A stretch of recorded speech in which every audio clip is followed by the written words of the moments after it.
வணக்கம் மக்களே! இன்னைக்கு நம்ம மார்க்கெட் இறக்கத்தோட தான் க்ளோஸ் ஆயிருக்கு. நிஃப்டி 50 ஒரு 150 பாயிண்ட்ஸ், பேங்க் நிஃப்டி ஒரு 730 பாயிண்ட்ஸ் வரைக்கான இறக்கத்த டெலிவர் பண்ணியிருக்கு. ஸோ இன்னைக்கு பிரைவேட் செக்டார் பங்குகள் நம்ம ஆஃப்டர்நூன் பார்த்தோம் இறங்கியிருந்தது. பிஎஸ்யூ செக்டார் பங்குகளும் இன்னைக்கு டேல இறக்கத்த தான் வந்து குடுத்துருக்கு. ஒட்டு மொத்தமா இன்னைக்கு பேங்க் நிஃப்டி வீழ்ச்சிய சந்திச்சிருக்கு. குறிப்பா பிஎஸ்யூ வங்கி பங்குகள் இன்னைக்கு டேல நல்லா வந்து அடி வாங்கியிருக்கு. அதிலும் குறிப்பா எஸ்பிஐ இன்னைக்கு டேல பெரும் வீழ்ச்சிய சந்திச்சிருக்கு. அத பற்றி நம்ம பார்ப்போம். அதுக்கு முன்னாடி எஃப்ஐஐஸ் என்ன பண்ணியிருக்காங்கன்னு பார்த்தா, இன்னைக்கு டேல 4000 கோடிக்கு வித்திருக்காங்க. டிஐஎஸ் பார்க்கும்போது 6700 கோடிக்கு பை பண்ணியிருக்காங்க. ஸோ எஃப்ஐஐஸ் ஓட விற்பனை இன்னைக்கு கொஞ்சம் தூக்கலா இருக்கு அப்படின்னு நம்ம சொல்லலாம். பட் ஒண்ணும் பிரச்சனை இல்ல. நம்ம மார்க்கெட்ல நல்ல சான்ஸ் இருக்கு. யுஎஸ் மார்க்கெட் எடுத்து பாருங்க. கன்னா பின்னான்னு ஏற்றத்த குடுத்துட்டு இருக்கு. ஸோ மார்க்கெட் ஒரு பக்கம் ஏறுது. ஒரு பக்கம் பங்குகள் பார்க்கும்போது நல்ல பெர்ஃபார்மன்ஸ டெலிவர் பண்ணிட்டு இருக்கு. ஆக மொத்தத்துல அமெரிக்க மார்க்கெட் வேற லெவல் பெர்ஃபார்மன்ஸ டெலிவர் பண்ணிட்டு இருக்கு. எதுக்குடா இந்த வம்பு? நமக்கு எதுக்கு? நமக்கு உள்ளூரே போதும் அப்படின்ட்டு நம்ம இருந்தோம்னா, ஸோ குண்டு சட்டிக்குள்ளேயே குதிரை ஓட்டுற மாரி தான் இருக்கும். ஆனா, ஸோ அதுவும் ஒண்ணும் பிரச்சனை இல்ல. உள்ளூர் மார்க்கெட்ட மட்டும் ஃபோக்கஸ் பண்றதில்ல. பட் நம்ம வளர வளர அடுத்தடுத்த ஆப்பர்ச்சுனிட்டிய நோக்கி நகர்ந்து போயிட்டே இருக்கணும் அப்படிங்கிறது என்னுடைய ஒரு புரிதலா வந்து இருக்கு. அதன்படி நான் பார்த்தீங்கன்னா, தொடர்ந்து பயணத்த பண்ணிட்டு இருக்கேன். என் கூடயும் பல நண்பர்கள் தொடர்ந்து பயணத்த பண்ணிட்டு வந்துட்டு இருக்காங்க.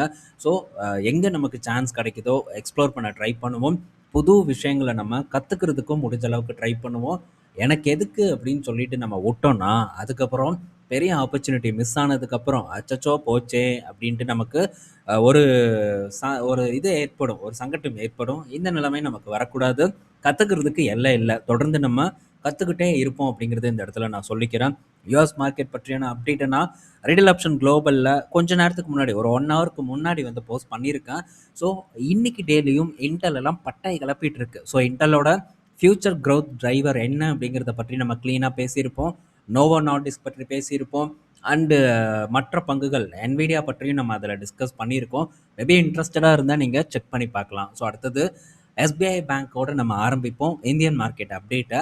ஸோ எஸ்பிஐ இன்னைக்கு டேல கடும் சரிவை சந்திச்சது. கிட்டத்தட்ட 6% மேலான இறக்கம் இன்னைக்கு எஸ்பிஐல ஏற்பட்டிருக்கு. என்னடாப்பா ஆச்சு அப்படின்னு பார்த்தா ரிசல்ட் தான். ஸோ ரிசல்ட் வந்ததுக்கப்புறம் இதை பேசிக்குவோம் அப்படின்னு நான் விட்டேன். ஸோ ரிசல்ட் வந்தாச்சு. ரிசல்ட் பார்த்தீங்கன்னா இந்த காலாண்டில் ரொம்ப வந்து மோசமான ரிசல்ட்டாக தான் எஸ்பிஐக்கு வந்து இருக்கு. ஸோ பிஎஸ்யூ பேங்க் இண்டெக்ஸ் பாருங்க 4% இறங்கியிருக்கு.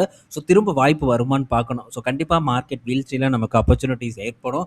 ஸோ பல பர்ஃபார்ம் பண்ணாத இடங்கள் இருக்குது. அதை நம்ம எக்ஸ்ப்ளோரும் பண்ணியிருக்கோம். அகைன் ஒரு ரீகால் பண்ணுவோம் இந்த வீக்கெண்டில்.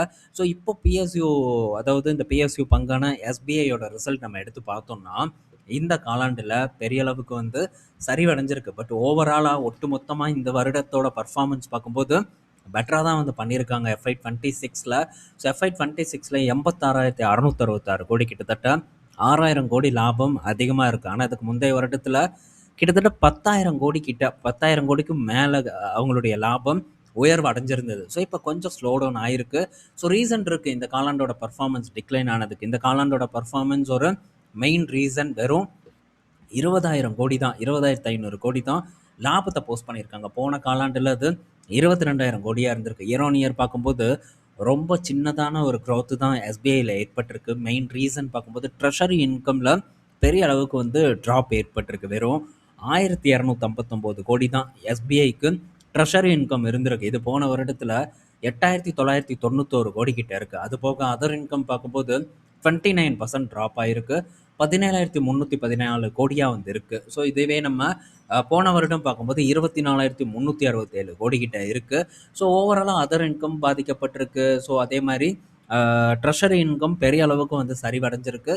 ஸோ ட்ரெஷரி இன்கம் இம்பேக்ட் ஆகிறதுக்கான ரீசன் பார்த்தீங்கன்னா பாண்ட் ஈல்டு வந்து ரைஸ் ஆகிட்டு இருக்கு. ஸோ இதனால் பாண்டோட வேல்யூ வந்து பாண்ட் ஹோல்டிங்கோட வேல்யூ ரெடியூஸ் ஆகுது. ஸோ பாண்டு வந்து நம்ம என்ஏவி வடிவில் வச்சுருந்தாலும் என்ஏவி வந்து ரெடியூஸ் ஆகும். ஸோ இது ஒரு பெரிய தாக்கத்தை பார்த்தீங்கன்னா எஸ்பிஐ பேங்கோட இந்த காலாண்டு ரிசல்ட்டில் ஏற்படுத்தியிருக்கு. ஓவராலாக எஸ்பிஐ இந்த காலாண்டு சுமாரான பர்ஃபார்மன்ஸை கொடுத்துருக்கு. ஸோ எஸ்பிஐயில் சான்ஸ் இருக்கா? இதுதான் அடுத்து கேட்கப்படக்கூடிய ஒரு கேள்வியாக வந்து இருக்கும். ஸோ எஸ்பிஐ பொறுத்த வரைக்கும் கரெக்ஷன் நடந்திருக்கு. இருந்தாலும் கூட ஸோ எஸ்பிஐ பக்கமெல்லாம் இந்த கரெக்ஷனை பேஸ் பண்ணி நம்ம உள்ளே போக முடியாது. ஆனால் எஸ்பிஐக்கு நமக்கு நிகரான பேங்க் அப்படின்னு கூட சொல்லலாம் ஹெச்டிஎஃப்சி பேங்க்கு. ஹெச்டிஎஃப்சி பேங்க்கு ரொம்ப காலமாக பர்ஃபார்ம் பண்ணாமல் படுத்து தூங்கிட்டு இருக்கான். அதுதான் என்னை பொறுத்த வரைக்கும் ஒரு சிறந்த ஒரு ஆப்பர்ச்சுனிட்டி. எஸ்பிஐ பொறுத்த வரைக்கும் தொடர்ந்து நம்ம ட்ராக் பண்ணுவோம். இந்த விலை நமக்கு சரிப்பட்டு வராது. ஸோ இந்த விலைக்கு மாற்றா நமக்கு ஏதாச்சும் ஒரு பெஸ்ட் வேல்யூ ஃபியூச்சர்ல ஏற்பட்டதுன்னா, அப்போ இத வந்து நம்ம டிஸ்கஸ் பண்ணுவோம் ஆப்பர்ச்சுனிட்டிய பத்தி. அடுத்தது ஸோ வார் எனர்ஜீஸ் கிட்ட இருந்து அப்டேட் வந்திருக்கு. ஸோ வார் எனர்ஜீஸ் பார்த்தீங்கன்னா 2031க்குள்ள 1,00,000 கோடி அப்படிங்கிற ரெவென்யூவை வந்து நாங்கள் ரீச் பண்ணுவோம் அப்படின்ட்டு ஒரு பெரிய ஒரு விஷயத்த வந்து சொல்லியிருக்காங்க. என்னென்ன பண்ண போகிறாங்க இதை பற்றி நம்ம பல முறை பேசியிருக்கோம். ஒன்று, இந்த சோலார் மாடியூல் சோலார் செல்ஸோட கெப்பாசிட்டியை கணிசமாக உயர்த்த போகிறாங்க. ரெண்டாவது, அவங்களுடைய பேட்ரி மேனுஃபேக்சரிங் இதையும் வந்து கணிசமாக உயர்த்த போகிறாங்க. அண்டு அதுக்குள்ளே இப்போ தான் இறங்கிட்டும் வந்துட்டு இருக்காங்க. 20 ஜிகாவாட் ஹவர் பார்த்தீங்கன்னா அடுத்த வருடத்தில் கம்ப்ளீட் பண்ணிடுவோன்ட்டு வாரி எனர்ஜி சொல்லியிருக்காங்க. பெரிய அளவுக்கான முதலீடும் அங்கே பண்ணிட்டு இருக்காங்க. ஸோ இதன் மூலிமா அடுத்து ஃபியூச்சரில் டெவலப் ஆகக்கூடிய ஒரு செக்டாரான இந்த battery energy storage system, so இதில் வந்து பெரிய அளவுக்கு ஒரு பங்கேற்பாளராக வாரி எனர்ஜிஸ் இருப்பாங்க அப்படின்னு நம்ம எதிர்பார்க்கலாம். ஆனால் இவங்க மட்டும் இருக்க போகிறதில்ல. முன்னாவே நம்ம டிஸ்கஸ் பண்ணியிருக்கோம். ரிலையன்ஸ் இருப்பாங்க, ஏன் ஓலா இருப்பாங்க, அமரராஜா இருப்பாங்க, டாடா இருப்பாங்க. இந்த நிறுவனங்களும் பார்த்தீங்கன்னா இந்த இடத்துல இடம்பெறும். அவங்க கூட ஒரு போட்டியாளராக வாரி எனர்ஜிஸும் இருப்பாங்க. அது போக க்ரீன் ஹைட்ரஜன், ஸோ இந்த க்ரீன் ஹைட்ரஜனும் வந்து இவங்க தயாரிக்க போகிறாங்க. ஸோ இதெல்லாம் பார்த்தீங்கன்னா இவங்களுடைய திட்டமாக வந்து இருக்குது. ஸோ க்ரீன் ஹைட்ரஜன் எதிர்கால ஃபியூயல், அதில் எந்த சந்தேகமும் நமக்கு வேண்டாம். ஸோ சுசுக்கியாக இருக்கட்டும், டொயோட்டாவாக இருக்கட்டும், இன்னும் கம்மின்ஸ் போன்ற பல நிறுவனங்கள் பார்த்தீங்கன்னா இதில் பெரிய அளவுக்கு முதலீடு செஞ்சு ஒரு டெஸ்டிங்கை வந்து நடத்திட்டு இருக்காங்க. அதே போல் நம் நாட்டு நிறுவனங்களான டாடா மோட்டார்ஸாக இருக்கட்டும், அசோக் லைலாண்டாக இருக்கட்டும், மற்ற ரிலையன்ஸ், ஐஓசிஎல், என்டிபிசி போன்ற நிறுவனங்கள் எல்லாம் இதில் பெரிய அளவுக்கு வந்து ரிசர்ச் பண்ணி சோதனை ஓட்டங்களை நடத்திட்டு வந்துட்டு இருக்காங்க. ஸோ இந்த ஃபீல்டுலேயும் வாரி எனர்ஜிஸ் குதிக்கிறாங்க. ஸோ பார்ப்போம் இவங்களோட ஒரு டார்கெட்டை வந்து இவங்க ரீச் பண்ணுறாங்களான்ட்டு. இடப்பட்ட டைமில் இந்த மாதிரி என்னதான் வந்து பெரிய ஹைப்பான செய்தி கொடுத்தாலும் பங்கு வேலை அப்படிங்கிறது ரொம்ப முக்கியம். ஸோ அந்த பங்கு வேலை என்னைக்கு நமக்கு ஒரு சாதகமாக வருதோ அன்னைக்கு நம்ம இதை எக்ஸ்ப்ளோர் பண்ணுவோம். ஸோ இது எதுவுமே நம்ம மறக்கக்கூடாது. இப்போ நம்ம பேசிட்டு வரக்கூடிய அப்டேட்டை வந்து நம்ம மறக்காமல் மைண்டில் ஒரு பக்கம் ஏற்றிக்கணும். என்னைக்காச்சும் ஒரு நாள் இந்த பங்கு ஒரு பெரும் வீழ்ச்சியை சந்திக்குதுன்னு வச்சுக்கோங்களேன், டப்புன்னு இந்த மாதிரியான ஃபியூச்சரோட உங்களுக்கு அப்டேட் பார்த்தீங்கன்னா உங்கள் கண் முன்னாடி வரணும். ஸோ அப்படி கண் முன்னாடி வரும்போது ஈஸியாக வந்து இந்த இடத்துல நீங்கள் ஒரு முடிவை வந்து ஃபார்ம் பண்ண முடியும்.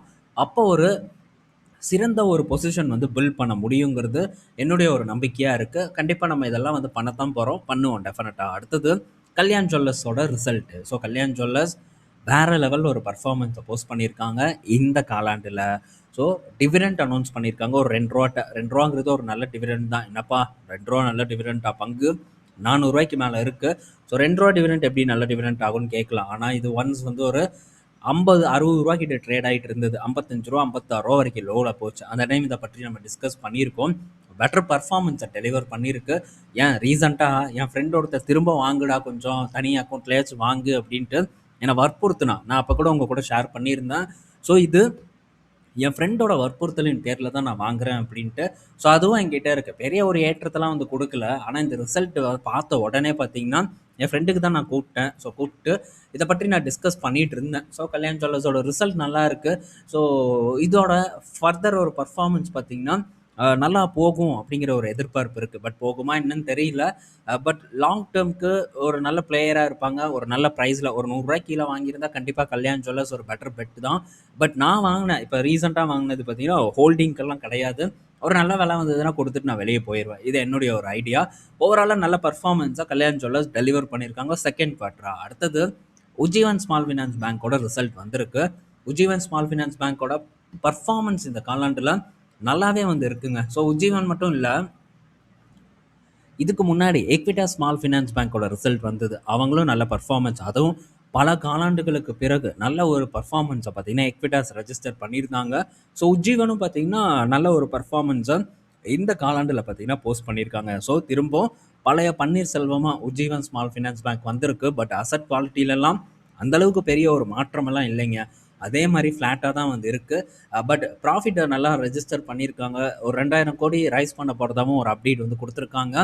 ஸோ இந்த ஸ்மால் ஃபினான்ஸ் பேங்க்ஸோட பர்ஃபார்மன்ஸ் நல்லா இருக்குது. அடுத்து மேபி வந்து இந்த என்பிஎஃப்சிஸோட பர்ஃபார்மன்ஸும் பெட்டராக அமையலாம் அப்படின்னு நான் எக்ஸ்பெக்ட் பண்ணுறேன். ஸோ இதை பற்றி நம்ம கொஞ்சம் இன்னும் வந்து டீப்பாக வந்து ஸ்டடி பண்ணுவோம். ஸோ நான் உட்கர்ஷ் பக்கம் வந்து இருக்கேன் அப்படின்னு உங்களுக்கு தெரியும். பட் அதை பற்றி நான் இந்த இடத்துல பெருசாக டிஸ்கஸ் பண்ணதில்லை. ஆர்டிக்கல் போட்டிருக்கேன். அண்டு நான் ஃபோக்கஸ் பண்ணேன்னா என்னன்ட்டு இப்போ வரைக்கும் உங்ககிட்ட சொல்லலை. பட் என்னுடைய ஒரு பார்வையில் அது இருக்குது.